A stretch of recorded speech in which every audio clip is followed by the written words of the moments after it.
I'm such a great father for buying our daughter a house. You can leave if you disagree. After all, once you've given me the money, I don't need you anymore."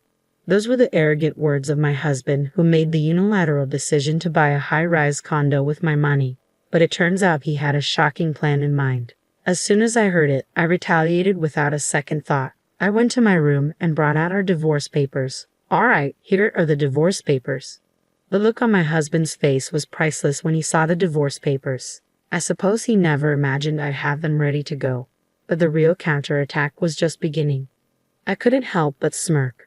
"My name is Lily Johnson. I'm a 50-year-old office worker who has loved the Japanese language since my student days. I can carry on a casual conversation in Japanese without any issues.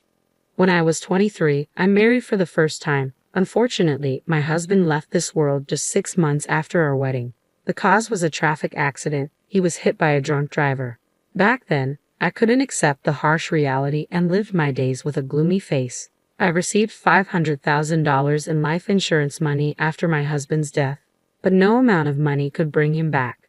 During the darkest times of my life, I was comforted by a man named Ethan Johnson. He was a coworker at my company who would listen to my story for hours on end.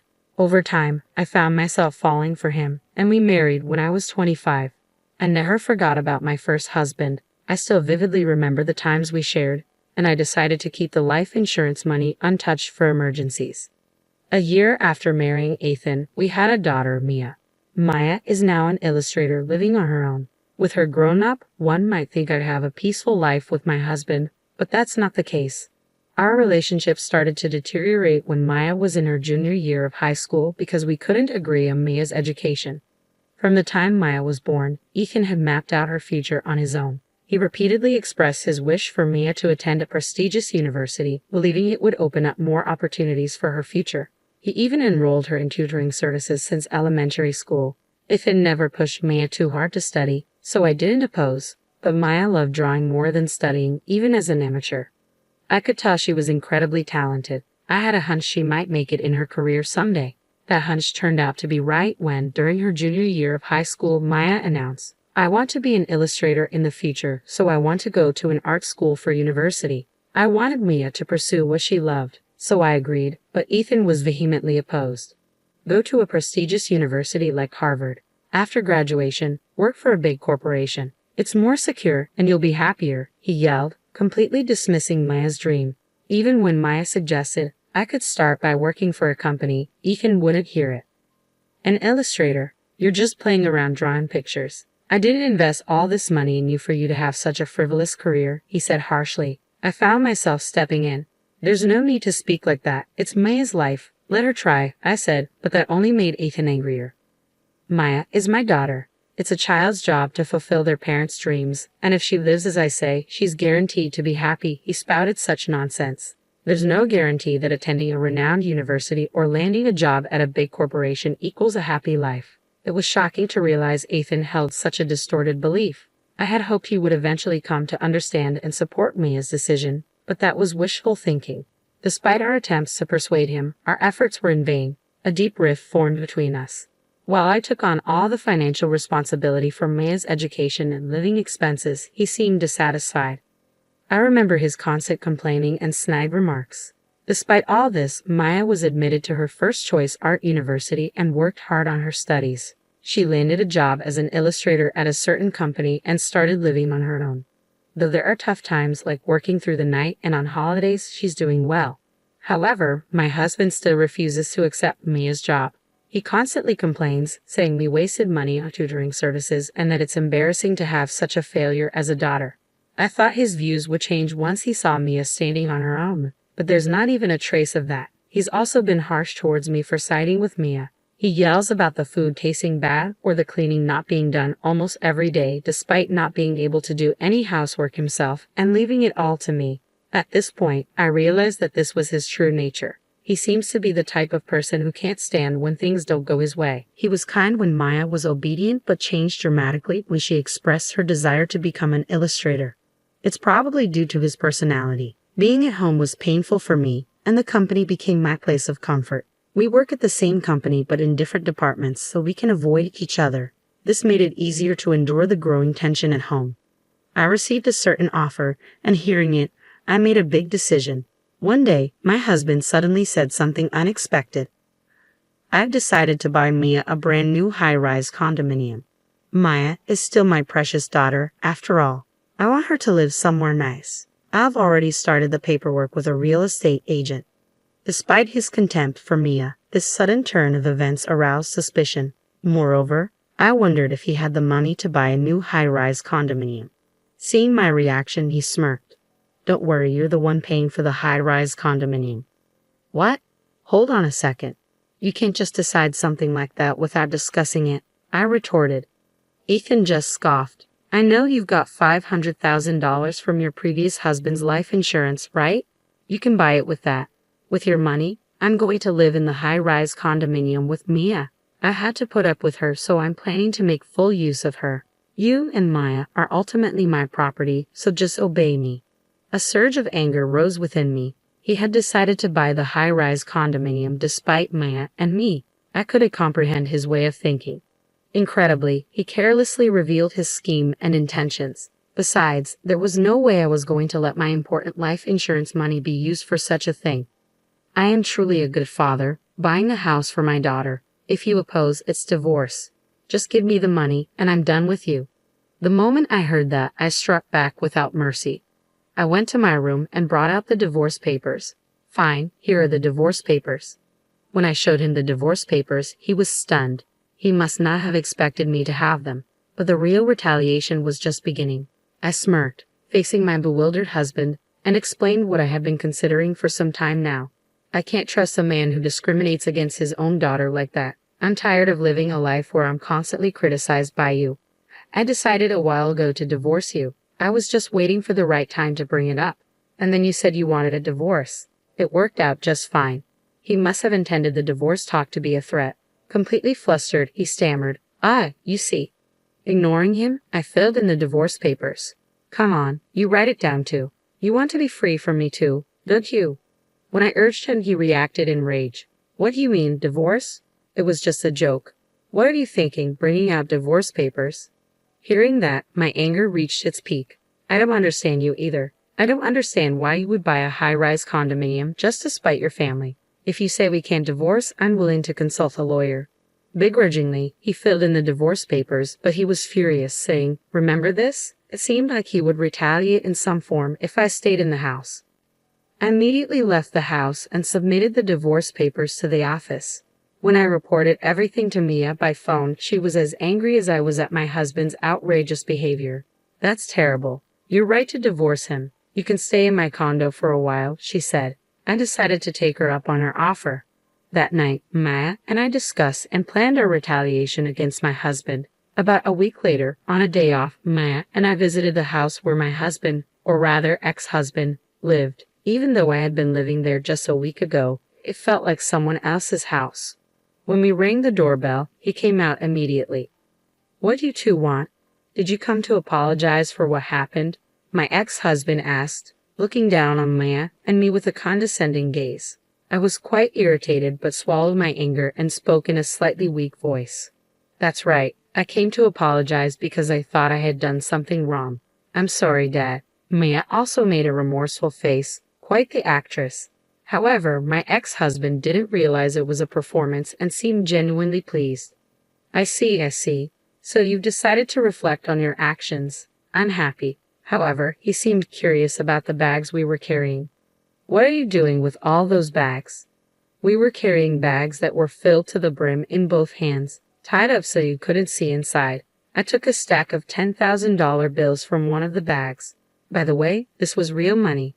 I thought it was wrong what I did to you, so I decided to give you my late husband's life insurance money. You can live in the high-rise condominium with Mia using this money. There's $500,000. Can you put it in the safe?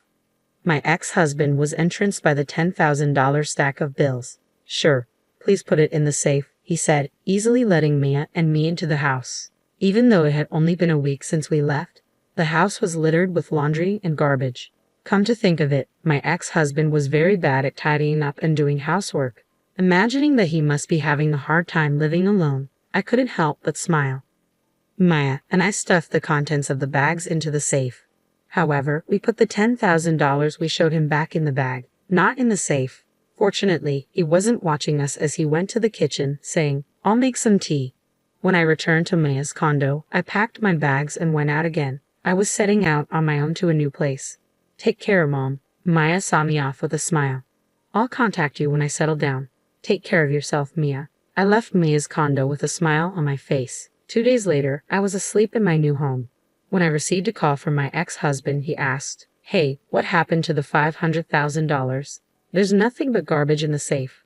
As I burst into laughter, I thought to myself, he really took a while to figure it out, huh? My ex-husband had neatly fallen into my trap. The majority of what was in those bags was simply scrap paper. I had rolled up unwanted newspapers and filled the bags. I told him that each bag contained $500,000, but that was a lie to gain his trust. I did prepare $10,000 in real cash from the bank. That money was immediately returned to my account, so I had nothing in hand. If he had asked to see the content of the bags, I was ready to show him, scoffing at the absurdity of the situation. But he was fooled by just the sight of the $10,000 and didn't suspect a thing until now. "You've treated Mia and me horribly. I think it's fair to return the favor. If you want to hold a grudge, hold it against your past self, not me," I said. Desperately, he responded. "I understand I was wrong. Can we live together again? I can't afford the high-rise condo, and I can't manage the housework. My place has turned into a trash heap." Taken aback by his self-centered plea, I retorted, "I'm not your ATM or your housemaid. You're an adult. Figure it out. Besides, I'm in Japan now. I can't come back to you." That's right. I was now living in Tokyo, Japan. This wasn't a mere overseas trip. I received an offer to work abroad for my company and decided to take it up. I've always wanted to work overseas, and I love studying Japanese. The offer that came before our divorce was this opportunity to work overseas. Once I heard about it, I decided to divorce him and live overseas. I could live my dream and get away from my ex-husband. It was killing two birds with one stone. I had told Mia, but kept it from my ex, who was clearly taken aback. "So, that's why I haven't seen you at work recently. Why didn't you tell me?" he asked. "Why should I? We're in different departments, and we're strangers now. Oh, by the way, Maya has something she wants to say to you. Tomorrow, we'll call you at 8 p.m. your time using a messaging app." All right. Is Maya going to live with me?" he asked. "We'll see. Wait until tomorrow," I said, hanging up, but I knew what Maya was going to talk about. I was looking forward to seeing his reaction as I drifted off to sleep. The next morning, I had to get up fairly early due to the time difference, but it couldn't be helped. I started up the messaging app and video called my ex and Mia. Maya started expressing her feelings to her father right away. "I loved you when I was a kid, Dad. I respected you as a parent and loved you from the bottom of my heart," Maya said. Ethan looked pleased to hear that, but Maya's speech didn't stop there. "But that's all in the past. You outright denied my career path, Dad. That's when I realized your true nature. You just wanted to control me, and there's no love in that. I hate you now, and I don't want to see you again." "This call is our final contact," Maya declared. Upon hearing that, my ex seemed to be on the verge of tears. "Don't say such things," he pleaded. I had expected him to get angry, but this reaction was surprising. Maybe he assumed Mia would love him no matter what, but Maya's harsh words continued. "This is how I really feel, Dad. You need to reflect on how you hurt Mom all this time. Also, I moved out, so there's no point in going to the apartment where I used to live. Don't use detectives or anything to forcefully find out my new address." That's all I wanted to say. I also told him something I had forgotten to mention earlier. I had explained the circumstances of our divorce to our workplace relatives and your parents. I don't think relying on them will do you any good. Well, goodbye. Once Maya ended the video call, I also ended mine. My ex-husband was pleading, "I'm sorry. It's all my fault. I apologize, so please give me another chance." But I didn't care about that anymore. Later, when Maya and I talked, she said, "I feel so much better now that I've said what I wanted to." I felt relieved after seeing my ex-husband in distress too. Apparently, it became uncomfortable for my ex-husband at his workplace. Though he resigned, he was disowned by relatives and his own parents. He couldn't buy the high-rise condominium and had to cancel. Moreover, he caused a scene at Mia's workplace trying to call her out at the reception desk. He was immediately locked out and banned from the premises. My ex-husband, who kept repeating his selfish behavior, ended up losing everything instead of gaining anything. He seems to have lost all his energy and is now living as a recluse at home. A colleague wanted to ask him something about the handover of work and tried to contact him, but he didn't answer. The colleague went to his house reluctantly, where he found my ex-husband looking lifeless with a thick beard. He looked like a ghost, and a bad smell was coming from the room. According to the colleague, his house is probably in a state of garbage dump. Looking at my ex-husband living such an unfortunate life, I couldn't help but think he got what he deserved. On the other hand, I am enjoying my job overseas. I do hate cultural barriers being surrounded by foreigners, but I overcome them by carefully communicating. I can use my proficiency in Japanese, and I'm really glad I transferred overseas. Maya is working hard as an illustrator, and it seems like she's been given some big projects recently. I have a lot of meaningful work, and it's fun, she said over the phone. It's a joy for me as a parent to see my daughter doing what she loves despite all the hurdles. Both Maya and I are starting to shine in our lives.